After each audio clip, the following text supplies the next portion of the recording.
For 23 years, Officer James Sullivan knew exactly who the good guys and bad guys were. His badge was his identity, his judgment was his shield, and the lines between right and wrong were carved in stone. Until the day a 16-year-old girl in a worn Howard University sweatshirt shattered his world with 7 words that would change everything. "I need you to really see me, officer." Officer James Sullivan sat in his patrol car, drumming his fingers against the steering wheel as rain pelted the windshield. 23 years on the force had left deep lines around his eyes and a perpetual furrow in his brow. The coffee in his cup holder had gone cold hours ago, forgotten during another long shift in the south side of Chicago. His radio crackled with reports of minor disturbances, a noise complaint here, a parking violation there. But Sullivan's mind kept drifting back to last week's departmental review. The words of his superior still stung. "Your arrest record shows a concerning pattern, Sullivan. We're seeing disproportionate numbers in certain demographics." He'd stormed out of that meeting, face burning. 3 generations of his family had worn the badge. His father had walked these same streets, as had his grandfather before him. They'd raised him on stories of serve and protect, of maintaining order in a chaotic world. He knew who the troublemakers were. He knew what neighborhoods to watch. That wasn't bias, that was experience. The dispatch radio interrupted his brooding. Reports of suspicious activity at Wilson's corner store, possible shoplifting in progress. Sullivan straightened up, muscle memory taking over, as he flipped on his lights. Wilson's was just around the corner. Old man Charlie Wilson had been running that place since Sullivan was a rookie. Good man, straight shooter. The store's fluorescent lights buzzed harshly as Sullivan pushed through the glass door, bell chiming overhead. Charlie stood behind the counter, face tight with concern, gesturing toward the back of the store. "Young girl," Charlie whispered. "Been wandering the aisles for 20 minutes. Keeps putting things in her backpack when she thinks I'm not looking." Sullivan nodded, already scanning the store. He spotted her in the canned goods aisle. Couldn't have been more than 16, wearing a worn Howard University sweatshirt that was a few sizes too big. Her hair was pulled back in neat braids, and she was studying the nutrition label on a can of beans with intense concentration. Something about her posture made Sullivan pause. There was a tension in her shoulders, a careful deliberateness to her movements that spoke of someone trying very hard to appear casual. His hand instinctively moved to rest on his holster, a habit born of countless similar situations. "Miss," he called out, using his authoritative voice, "I'm going to need you to place that bag on the ground and step away." The girl turned slowly, and Sullivan saw something flash across her face. Not guilt or defiance, but a bone-deep weariness that seemed out of place on someone so young. Her eyes met his, and for a moment, neither of them moved. "Officer," she said quietly, "my name is Tamara Washington. I'm 16 years old. I'm in the advanced placement program at Lincoln High. I have 3 younger siblings at home, and our mom is working her second shift at the hospital right now." Sullivan felt his jaw tighten. He'd heard every excuse in the book over the years. "That's not relevant to—" "I'm telling you who I am," Tamara continued, her voice steady but her hands trembling slightly, "because I need you to see me, really see me, not just what you expect to see when you walk into a store and somebody points at a black girl in the back aisle." Sullivan's hand gripped his holster tighter. "Empty the bag." Tamara slowly unzipped her backpack. Inside were textbooks, notebooks, and a graphing calculator, and yes, several cans of food, but also a crumpled receipt from the self-checkout machine. "I paid for everything," she said softly. "I always do. But you didn't ask that first, did you? You didn't ask if I had a receipt. You didn't ask why I was here. You just saw what you expected to see." Charlie Wilson had come around the counter now, peering at the receipt Tamara held out. His face flushed with embarrassment. I guess I jumped to conclusions. I'm sorry, miss." But Tamara's eyes stayed locked on Sullivan's. "My dad was a police officer too," she said. "He died in the line of duty when I was 8. He used to tell me that the badge meant something, that it meant protecting everyone, not just some people.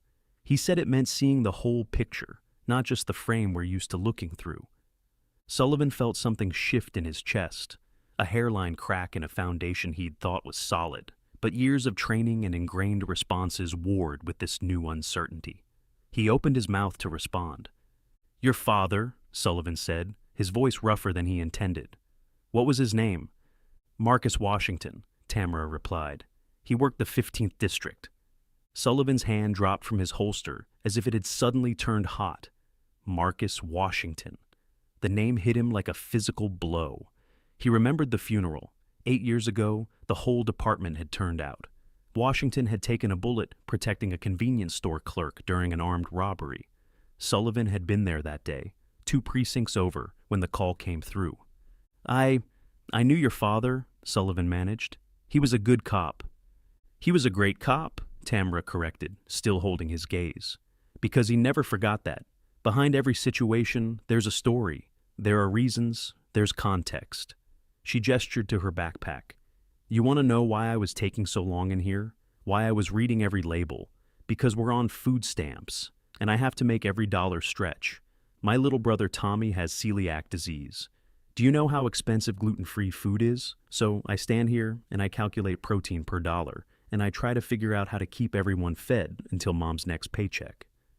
Sullivan felt the familiar certainty of his world tilting sideways. He thought of his own daughters at home, how he'd never once had to worry about them having enough to eat, how they'd never had to become mathematicians just to buy groceries. Charlie Wilson had moved closer, his earlier suspicion replaced by shame. Listen, miss, I've got some gluten-free items in the back that are close to expiration.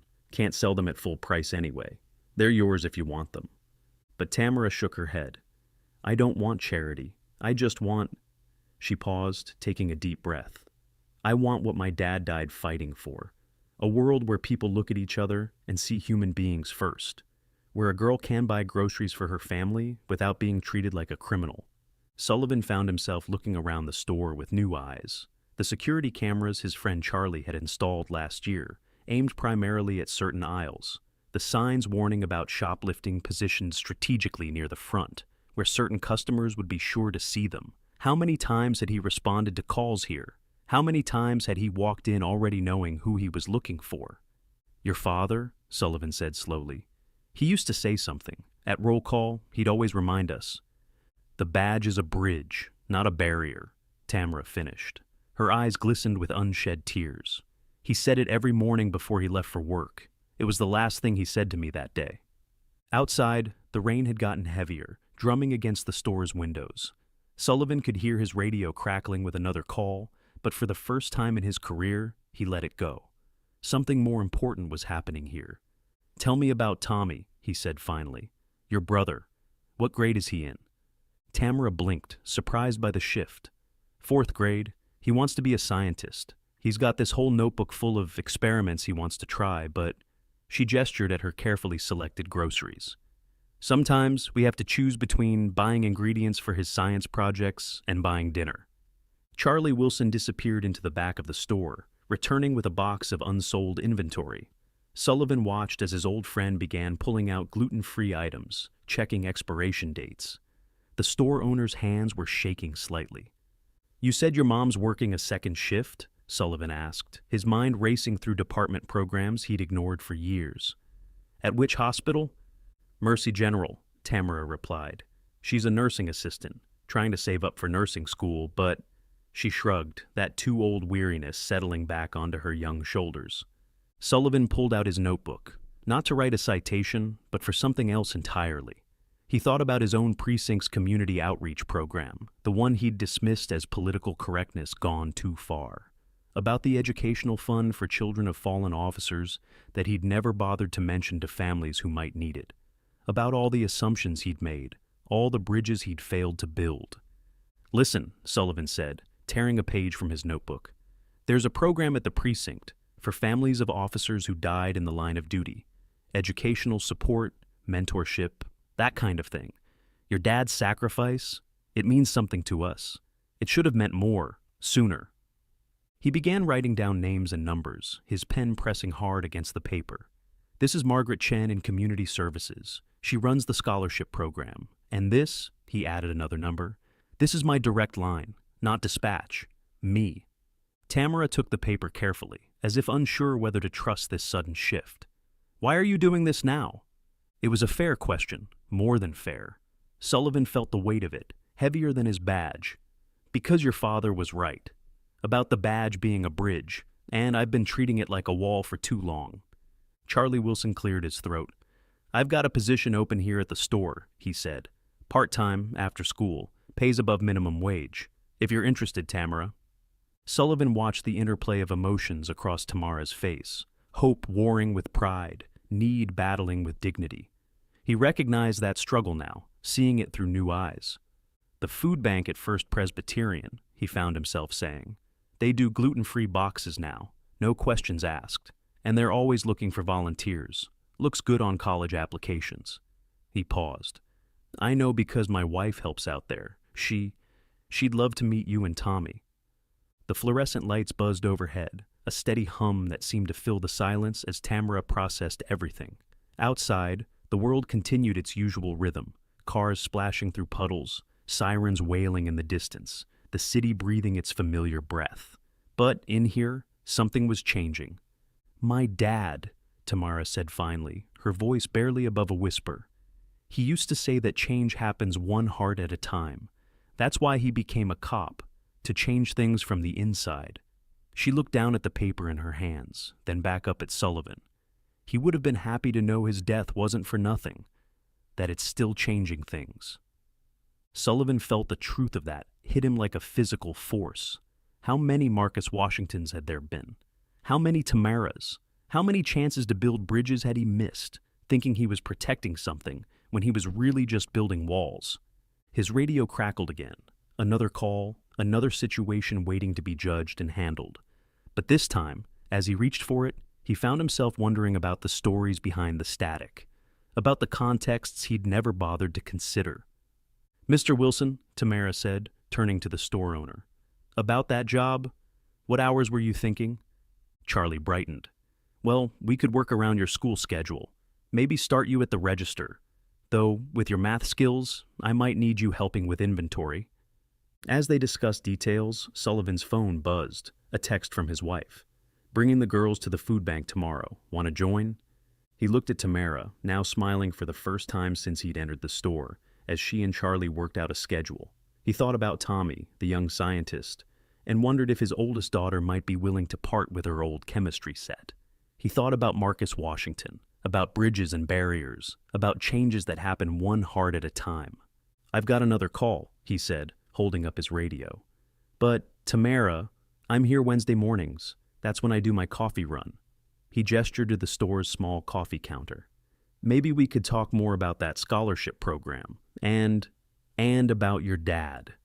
Tamara nodded, understanding passing between them. Wednesday mornings, she repeated.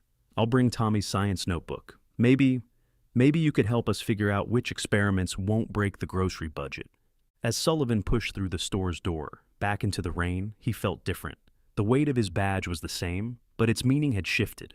He thought about all the calls he'd responded to over the years, all the snap judgments, all the bridges unbuilt. His radio crackled once more. Possible disturbance at 47th and King Drive. Sullivan sat in his patrol car, finger hovering over the radio button. 47th and King Drive. He knew that intersection well. Too well, maybe.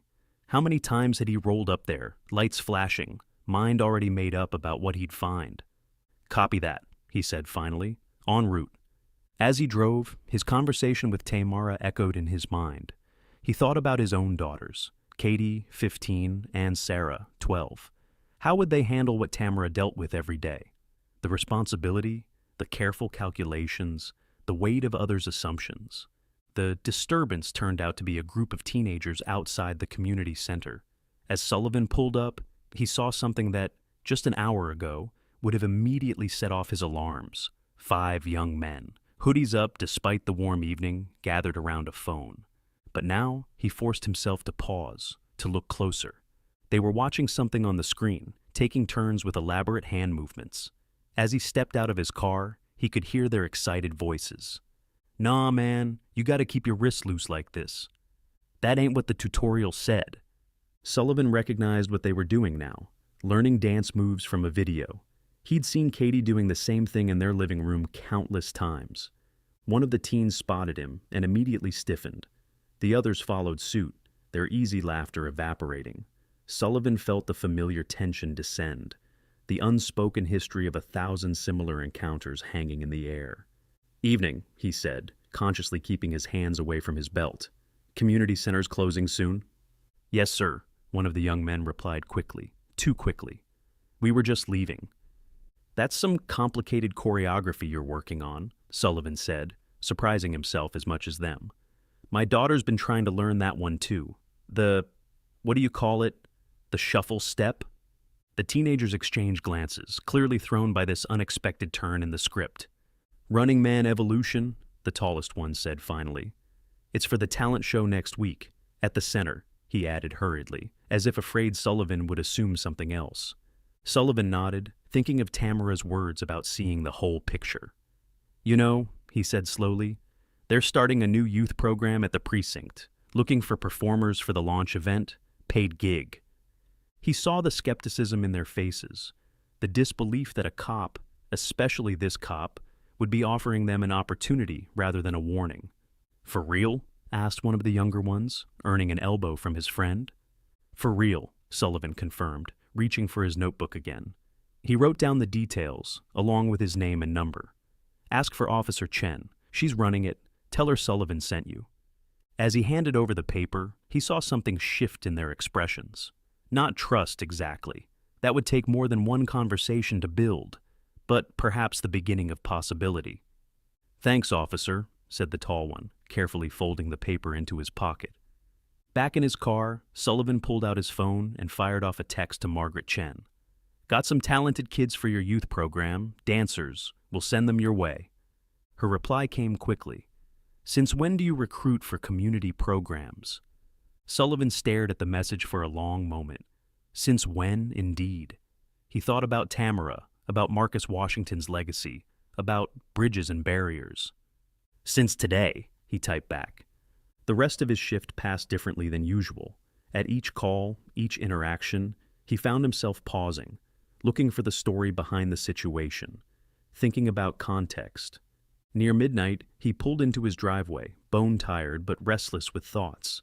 The house was dark except for the kitchen light. Sarah must have left it on for him again. As he hung up his badge and gun, his eyes fell on a family photo on the wall. Him in his dress blues at last year's department ceremony. Katie and Sarah flanking him proudly. He took out his phone one last time. "Hey, Charlie," he typed to the store owner. "That gluten-free stuff you mentioned? What else do you have trouble selling? Might know some families who could use it. Happy to pay cost." Then another text, this one to his wife. "Count me in for the food bank tomorrow. And honey, think Katie would be interested in tutoring some kids in math, paid position, got some families in mind." The kitchen light cast a warm glow as he made his way upstairs. Tomorrow would bring new calls, new situations, new chances to either build bridges or reinforce walls. For the first time in years, he found himself looking forward to the challenge. His phone buzzed one last time, a message from an unknown number. "This is Tamara. Thank you for today. Tommy wants to know if you really want to see his science notebook." Sullivan smiled in the darkness of his hallway, thinking about bridges being built, one conversation at a time. The next morning, Sullivan arrived at the precinct earlier than usual. The night shift was just wrapping up, tired officers filing out as he made his way to his desk. He noticed things he'd overlooked before, the way some of his colleagues tensed when certain types of people walked past the front desk, the subtle shifts in tone during different encounters. "Sullivan!" Margaret Chen's voice caught his attention. She was standing in the doorway of her office, coffee cup in hand. "Got a minute?" Inside her office, surrounded by community outreach posters and youth program flyers, Chen fixed him with a curious look. "So, these dancers you mentioned, this wouldn't have anything to do with the call you took at Wilson's yesterday?" Sullivan shifted in his chair. "Different situation, but related thinking, maybe." Chen nodded slowly. "You know, in the 8 years I've been running these programs, this is the first time you've shown interest." She paused. "What changed?" Sullivan thought about how to answer. About Marcus Washington's daughter and all she'd taught him in one brief encounter. About bridges and barriers. About seeing the whole picture. "Met someone who reminded me why I became a cop in the first place," he said finally. Before Chen could respond, Sullivan's radio crackled. A domestic disturbance call, not far from Wilson's store. As he stood to leave, Chen held out a stack of brochures. Youth programs, scholarship information, community resources, she explained, since you're apparently in the bridge building business now. The domestic disturbance turned out to be more complicated than the initial call suggested. A teenage boy, Marcus Thompson, had gotten into a fight with his mother's boyfriend. When Sullivan arrived, he found the boy sitting on the front steps, nursing a split lip. "He hit my mom," Marcus said before Sullivan could ask anything. "I got between them." In the past, Sullivan might have seen this as a straightforward case. Aggressive teenager, domestic violence, clear protocol to follow. But now he heard Tamara's voice in his head. Behind every situation, there's a story. He sat down on the steps next to Marcus, maintaining a careful distance. "Tell me what happened, the whole story." Over the next 20 minutes, the story emerged. Marcus was a junior at Lincoln High, the same school as Tamara. His mother's boyfriend had moved in 3 months ago. Things had been okay at first, but then the man lost his job, started drinking, started taking his frustrations out on Marcus's mother. "I tried to get her to leave," Marcus said, his voice cracking, "but we got nowhere else to go, and she's scared about making rent on her own." Sullivan thought about the resource brochures in his car, about the domestic violence shelter contacts he'd accumulated over the years, but rarely shared, assuming people already knew about them, or wouldn't use them anyway. "Your mom," he said carefully, "what does she do for work?" "She's a nurse at Mercy General," Marcus replied. Sullivan felt a jolt of recognition. "Night shift?" Marcus nodded. "Does she know Melissa Washington, nursing assistant?" Another nod. "Yeah, they work together sometimes. How'd you know?" Sullivan pulled out his phone, scrolling to Tamara's number from the night before. "I met someone yesterday who might be able to help. Her mom works with yours, and—" He paused, choosing his words carefully. "She taught me something about looking at the whole picture, about finding solutions instead of just responding to problems." He called Chen first, then the domestic violence advocate he knew. Within an hour, Marcus and his mother had a safe place to go, resources to help them start over, and, perhaps most importantly, a plan. As he helped them gather their belongings, Sullivan noticed a familiar-looking sweatshirt in Marcus's room. Howard University. "You know Tamara Washington?" he asked. Marcus's face brightened slightly, despite his split lip. "Yeah, we're in AP Calc together. She helps me sometimes when I'm struggling. She's crazy smart." Sullivan thought about the threads connecting everything. Marcus and Tamara, their mothers working the same hospital shifts. The shared dreams represented by that Howard sweatshirt. The cycles of violence and poverty and misunderstanding that affected them all. His phone buzzed, a text from his wife about the food bank visit later. Another from Charlie Wilson. "Got those kids you sent over, starting them next week. Good kids." And finally, one from Tamara. "Tommy's excited about Wednesday. He wants to know if you like volcanoes." Sullivan smiled, thinking about baking soda and vinegar experiments, about chemical reactions and chain reactions, about how change really does happen one heart at a time. By Wednesday morning, word had spread through the precinct about Sullivan's apparent transformation. Some officers watched him with curiosity, others with skepticism. Sergeant Martinez had pulled him aside yesterday, concern evident in his voice. "Look, Sullivan," he'd said, "I hear you're getting pretty involved in Chen's community programs. That's great, but don't lose sight of who you are. We can't save everyone." Those words echoed in Sullivan's mind as he pulled into Wilson's parking lot. Who he was. 23 years on the force had defined him in certain ways, shaped his perspectives, hardened some edges. But now he wondered, had that been growth or calcification? The bell chimed as he entered the store. Charlie was behind the counter, but he wasn't alone. Tamara was there, wearing a brand new store apron, carefully arranging a display of gluten-free snacks. Beside her stood a small boy with thick glasses and a NASA t-shirt. Tommy, Sullivan presumed. "Officer Sullivan!" Tommy's face lit up. "Tamara said you wanted to see my experiments." Sullivan found himself smiling at the boy's enthusiasm. "I sure do, buddy. But first..." He reached into his car and pulled out a worn cardboard box. "My daughter Katie wanted you to have this. It's her old chemistry set. She's more into dance these days." Tommy's eyes widened behind his glasses as he opened the box, revealing beakers, test tubes, and various safe chemicals. "Really? I can have this?" "On one condition," Sullivan said seriously. You have to promise to only use it with adult supervision. And maybe you could show me some of your experiments sometime?" As Tommy excitedly pulled out his notebook, Sullivan noticed someone else entering the store, Marcus Thompson, his split lip healing, but still visible. The boy hesitated when he saw Sullivan, but Tamara waved him over. "Marcus, you're early for your shift," she said, then turned to Sullivan. "Mr. Wilson hired him too. He's going to help with inventory and stocking." Sullivan watched as Marcus relaxed slightly, moving to help Tamara with the display. There was something profound in this simple scene. Two teenagers who society often viewed with suspicion, carefully arranging products in a store where, just days ago, one of them had been suspected of theft. "Officer Sullivan," Tommy's voice brought him back to the present. "Want to see my volcano design? I figured out how to make the lava different colors." As Tommy excitedly explained his modifications to the classic baking soda and vinegar experiment, Sullivan's radio crackled, a shoplifting call 3 blocks away. His hand moved toward the radio, but he paused. "What's wrong?" Tommy asked, looking up from his notebook. Sullivan thought about what Tamara had said about seeing the whole picture, about context and stories. "Nothing's wrong," he said, "just thinking about how sometimes things aren't what they seem at first glance." He keyed his radio. "Dispatch, this is Sullivan. I'm nearby at Wilson's. Before responding, can you get more details about the situation? Ask about context."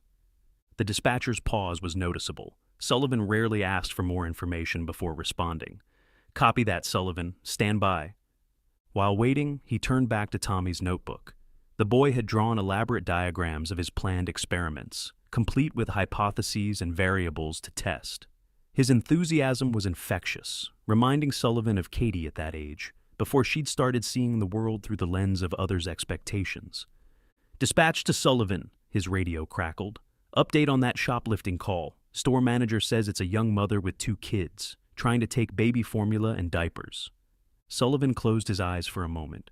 A week ago, he would have responded immediately, seeing only the crime, not the desperation behind it. "Copy that.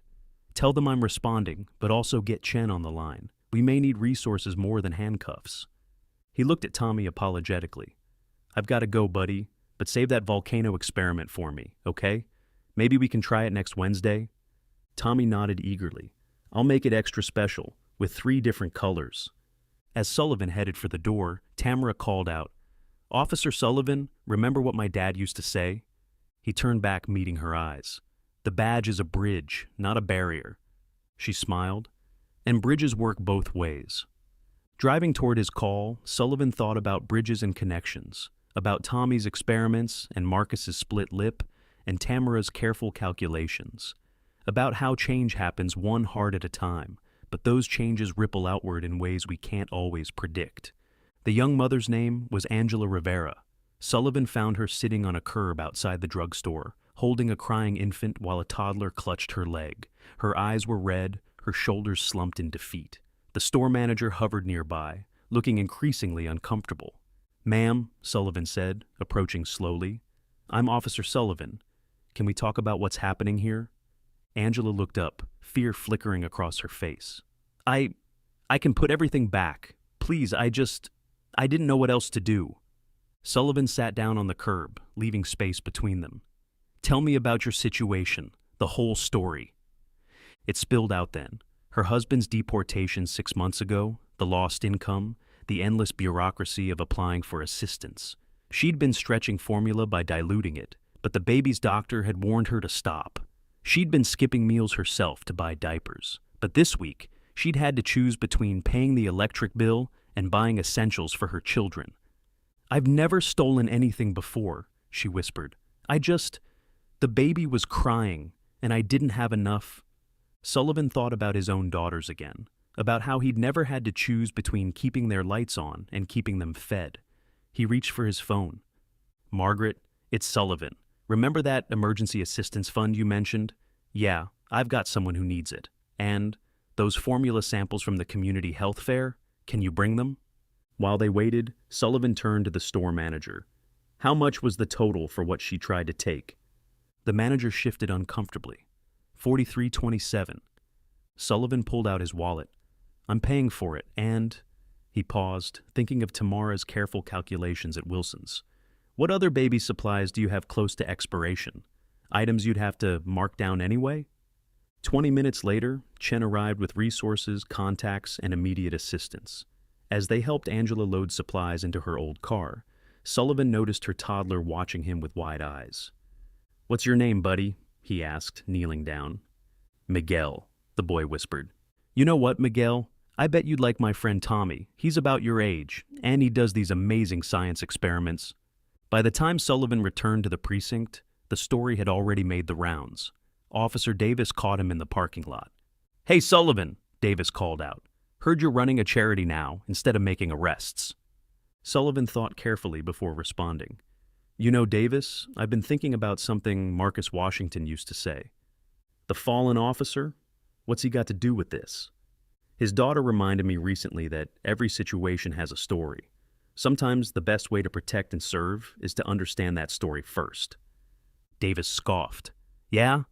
And how many criminals are you letting walk with that philosophy?"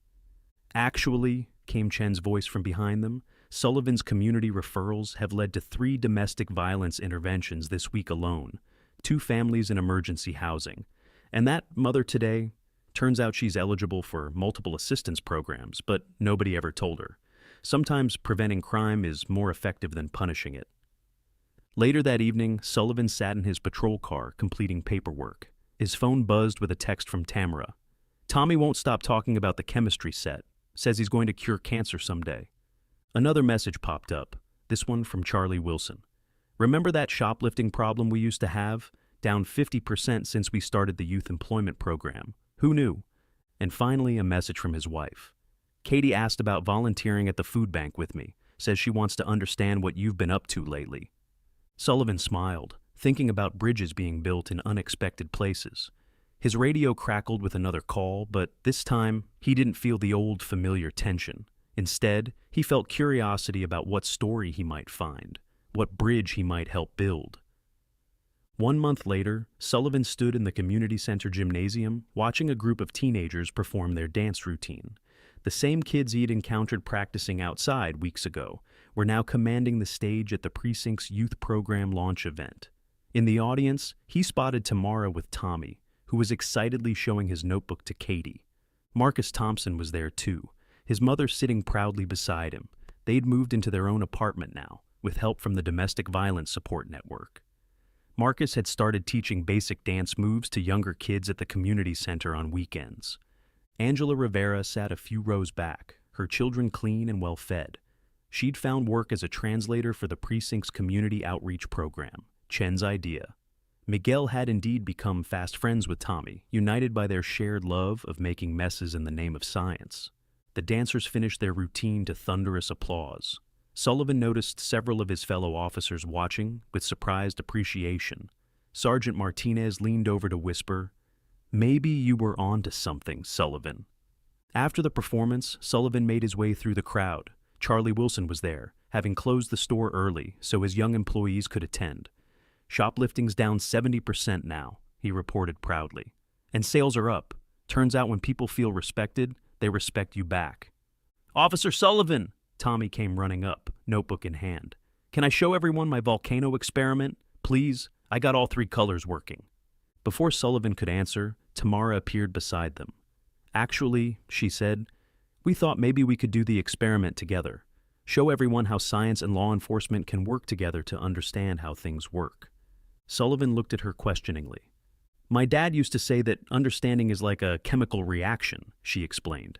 "Put the right elements together, and something new is created, something better." They set up Tommy's volcano on a table at the front of the gym. As Sullivan helped the boy measure the ingredients, he saw Davis and some other skeptical officers drift closer, drawn by Tommy's infectious enthusiasm.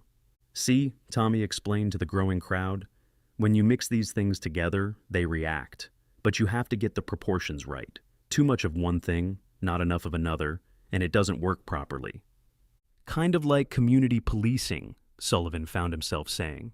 "It's about finding the right balance, understanding all the elements at play." The volcano erupted in a spectacular display of red, blue, and green foam, drawing gasps and cheers from the audience. Sullivan caught Tamara's eye and saw her smile, the same knowing look she'd given him that day in Wilson's store, when she'd first challenged him to see beyond his assumptions. Later, as the event wound down, Sullivan gathered his family to leave. Katie was deep in conversation with Tamara about tutoring opportunities. Sarah was helping Tommy clean up his experiment, already planning improvements for next time. Chen approached him, holding out a folder. The commissioner saw the program numbers from this month. He wants to expand it to other precincts, wants you to help train officers in the new approach. Sullivan took the folder, thinking about how much had changed in just a few weeks, about how many lives had been touched, how many stories had been heard, how many bridges had been built. His radio crackled, another call, another situation waiting to be understood. But now, instead of tension, he felt hope. Because he knew that every call was an opportunity to build another bridge, to understand another story, to create another positive reaction in the ongoing experiment of community policing. "The badge is a bridge, not a barrier," he muttered to himself, touching the shield on his chest. "And bridges work both ways," Tamara added softly, passing by with Tommy. Sullivan watched them go, thinking about Marcus Washington, about Tamara's wisdom beyond her years, about Tommy's experiments and Marcus's dancing, and Angela's translation work, about how change really does happen one heart at a time, one story at a time, one bridge at a time. And he knew that while this chapter of understanding might be ending, the real work, the daily choice to see beyond assumptions, to hear every story, to build every possible bridge, was just beginning. As he headed toward his patrol car, Sullivan smiled. There would be more calls, more situations, more stories to understand.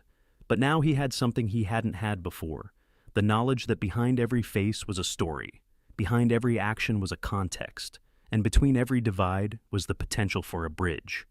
The rain had started again, just like that day at Wilson's store, but this time it felt less like an ending and more like a beginning. Each drop another small change in the ongoing experiment of understanding, each ripple a reminder that no bridge is ever truly finished being built.